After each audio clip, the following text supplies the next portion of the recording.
Welcome to Las Vegas Real Estate Now, where we believe in the 3 E's: educate, empower, and engage. I'm your host, Harvey Blankfeld of the Brown Blankfeld Group, selling homes in Southern Nevada since 1988. We are very proud to be part of the Real Estate Radio Network. Like them, we are dedicated to delivering timely, balanced truths about local market conditions. We not only share our experience and knowledge, but that of our expert contributors. With us in studio right now, we have Vance Randall. He's a certified real estate appraiser. He's been doing it for the last 11 years, and he also owns his own appraisal company. Hey, Vance, welcome.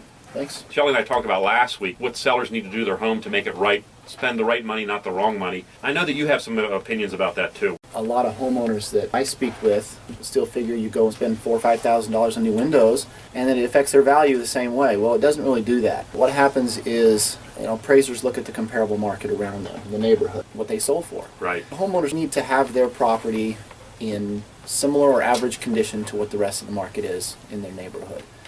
If it was a 30-year-old neighborhood, and there's still laminate countertops, vinyl flooring, those are things they can change and update. I have a seller right now. He said, Harvey, make sure you mention the new roof and all the marketing. I'm like, well, okay, I'll mention it, but it's not really of value in the sense that people assume they're going to get a roof with a house. Especially in Vegas, the roofs they're 30 or 40-year roofs. I mean, they last a long time. Let's say, Vance, that I put in a new kitchen and I spend $50,000 on that kitchen. Is it going to add $50,000 to my value? What it does is you've got two different markets within a certain neighborhood. You have the ones that are updated and the ones that are not updated. You could have a value difference in those two ranges of maybe close to $50,000. So how am I ever going to get the prices up in a neighborhood if you keep comparing my house to what happened in the past? Yeah, there's a long answer to that. The short answer is homes will continue to appreciate because of a few factors, one being people are willing to spend over appraised value for the home. As newer homes sell, maybe outside the neighborhood, those can be a factor. Appraisers can't necessarily quantify every little thing you put into your home to a dollar value. Right. And people don't understand that. But once they kind of look at their home and compare it to others in their neighborhood, easy to see what homes sell for. There's public records all over. That's a great point, Vance. So if I said to you, oh, your job is to just come out and kill the deal, what would you say? Our job is to come out there and protect the lender. A lot of people are still under the general assumption that if I have someone willing to pay $300,000 for my home and I'm willing to sell it for that much, then that should be the value, right? Right. Well, what we say is if you have a buyer, yes, but what you usually have is what's called a borrower.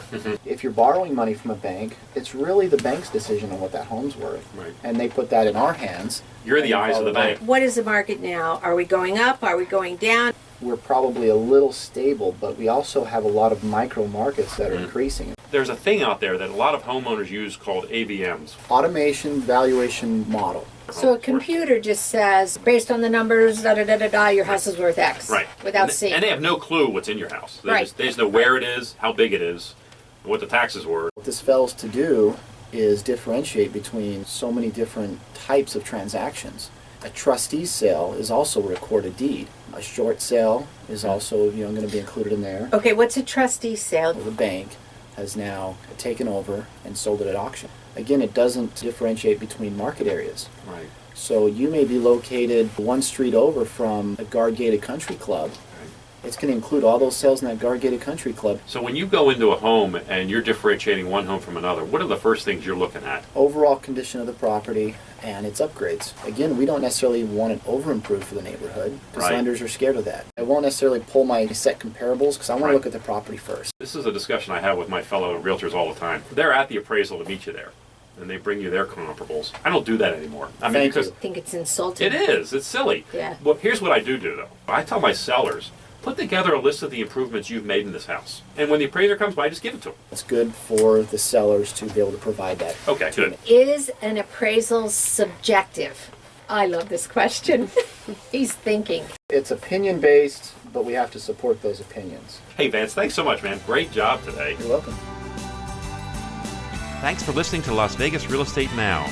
Please tune in every week and help us heal the Southern Nevada market one home at a time.